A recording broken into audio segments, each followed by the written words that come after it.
আমি চ্যালেঞ্জ করলাম আহমদুল্লাহ সাহেব, আমি তাহিরির সাথে আপনি আল্লাহর কসম করে বলি, নবীর মহব্বত নিয়ে বলি, আপনি যে বলছেন 40 বছর আগে নবী ছিল না, আল্লাহর কসম করে বলি আমি তাহিরির সাথে আপনি 2 মিনিট টিকবেন না।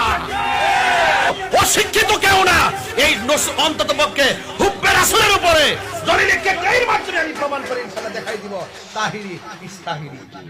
প্রিয় দর্শক, মাওলানা গিয়াসউদ্দিন তাহিরির সাথে ব্যক্তিগতভাবে আমাদের কোনো বিরোধ নেই, কোনো বিদ্বেষ নেই, কোনো শত্রুতা নেই। আমি আমার ভাই মাওলানা গিয়াসউদ্দিন তাহিরির প্রতি বিনীতভাবে আরজ করতে চাই, প্রিয় ভাই আমার, ইমানের প্রশ্ন আমাদেরকে আল্লাহর কাছে যেতে হবে। আমরা অন্য যাই করি না করি, অন্তত ইমান হারা হওয়ার মতো কথা, শিরকে আকবর হওয়ার মতো কথা থেকে আমাদের বেঁচে থাকা উচিত। আহমদুল্লাহকে আসুন্না এই আসুন্না নাম দিয়া মানবতার ফেরিওয়ালা হইতে চাইতেছো।